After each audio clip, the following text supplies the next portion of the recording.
ரூபா வாங்குறது எதுக்குன்னா எங்களுக்கு வந்து இதர செலவுகள் நிறைய இருக்கு. முதல்ல கடையோட வாடகை, இபி பில்லு முழுவதுமாக அரசிலிருந்து வழங்கப்படுவதில்லை. இடத்திற்கான வாடகையும் அரசு கொடுக்கிற வாடகை இல்லாமல் இன்னும் கூடுதலாக கொடுக்க வேண்டிய சூழல் தான் இருக்கிறது. அடுத்து இபி பில், அட்டைப்பெட்டிக்கான பணத்தை நாங்கள் திரும்ப கட்ட வேண்டும். 4 பெட்டிக்கு 1 கிலோ வேஸ்ட் பணம் கட்ட வேண்டியிருக்கு. இது எல்லாத்தையும் சேகரித்து வைப்பதற்கான இடமே இல்லை. அந்த இடத்திற்கான வாடகை கொடுக்க வேண்டி இருக்கிறது. அடுத்து டிரான்ஸ்போர்ட்டுக்கு சரக்கு வந்து இறக்குறவங்களுக்காக பணம் கொடுக்க வேண்டியிருக்கு. அடுத்து பைபேக்கு, பாட்டில் திரும்ப பெறுவதற்கான அந்த இடத்தை ஒரு நாளைக்கு குறைந்தது 1000-1500 பாட்டில்களை சேகரித்து வைப்பதற்கான இடம் வேண்டும். அதுவும் பாட்டில் எடுக்கிறது 2 நாட்கள் 3 நாட்கள் ஒரு முறைதான் ஒப்பந்ததாரர்கள் எடுக்க வருகிறார்கள்.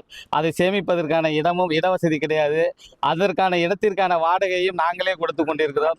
இதெல்லாம் எப்படி கொடுக்க முடியும்? பாட்டில் வாங்குவதற்கு ஆள் கிடையாது.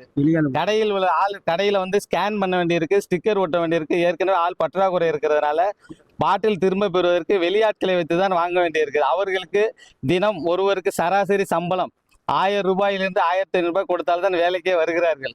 இவ்வளவு சிரமத்திலும் நாங்க இந்த இதை நடத்திட்டு தான் இருக்கோம். அரசாங்கம் ஏத்துக்கிட்டாங்க. இது எல்லா செலவும் முழு செலவும் அவங்க ஏத்துக்கிட்டோம். நாங்க எம்ஆர்பி மட்டும் நாங்க வைத்து விற்க தயாராக இருக்கிறோம். கிருஷ்ணமூர்த்தி, அனைத்து டாஸ்மாக் தொழிற்சங்க சார்பாக.